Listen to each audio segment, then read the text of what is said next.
Doctor संपदा मुंडे हिच्या कुटुंबियांना न्याय मिळावा यासाठी महाराष्ट्रातील डॉक्टर्स आता रस्त्यावर उतरले आहे। दरम्यान यवतमाळच्या शासकीय महाविद्यालय येथील निवासी डॉक्टरांनी संप पुकारला असून डॉक्टर संपदा मुंडे यांच्या प्रकरणातील दोषीवर कडक कारवाई करण्यात यावी अशी मागणी आंदोलनामधून करण्यात आली आहे। सातारा जिल्ह्यातील पलटण येथील डॉक्टर संपदा मुंडे हिच्या प्रकरणात सखोल चौकशी करून दोषींवर कठोर कारवाई करण्यात यावी या मागणीसाठी सेंट्रल मार्ट या निवासी डॉक्टरांच्या संघटनेने कामबंद आंदोलन पुकारले आहे।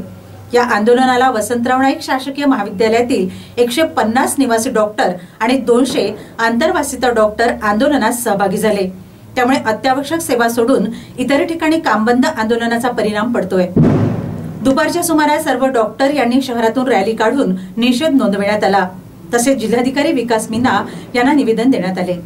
संपदा मुंडे यांनी जे त्या कामावर असताना सुसाईड केली आणि हातावर लिहून त्यांनी आरोपींची नाव लिहून जी सुसाईड केली हे त्या संदर्भात आम्ही आंदोलन चालू केलं।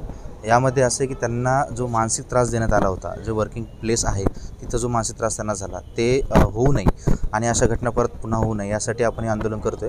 यासाठी आपली जी इमर्जन्सी ड्युटी आहेत, इमर्जन्सी ड्युट्या फक्त चालू आहेत आणि बाकीचे जे इलेक्टिव्स आणि ओपीडी आहे ते आपण पूर्णतः बंद ठेवलेले आहेत। हे आंदोलन कालपासून आपण चालू केलं। काल आपण आजचं रॅलीचं प्रयोजन आपलं झालेलं आहे, रॅली केली आणि आता कलेक्टर ऑफिसला जाऊन आपण निवेदन देणार आहोत की या संदर्भात कडक कारवाई व्हावी। SIT कमिटी होऊन जी काही इन्व्हेस्टिगेशन्स आहेत ते फास्ट होऊन लवकरात लवकर याचा निर्णय फास्ट ट्रॅक कोर्टमध्ये देण्यात यावा आणि त्यांना न्याय मिळून द्यावा। कामबंद आंदोलनामध्ये काय परिणाम होतो? परिणाम असा आहे की जे रेग्युलर OPD बेसिसचे पेशंट आहेत त्यांच्यावर हा जास्त परिणाम होणार, इमर्जन्सीला जास्त परिणाम होणार नाही, पण OPD किंवा ऑपरेशन्स जे आहेत, जे रिलेटिव्ह ऑपरेशन असतात हे लांबवलं जाणार। त्यामुळे पेशंटला काही दिवस वाट बघावी लागू शकते की ऑपरेशनसाठी किंवा बाकी जे इलेक्टिव्ह प्रोसिजर आहे त्यासाठी।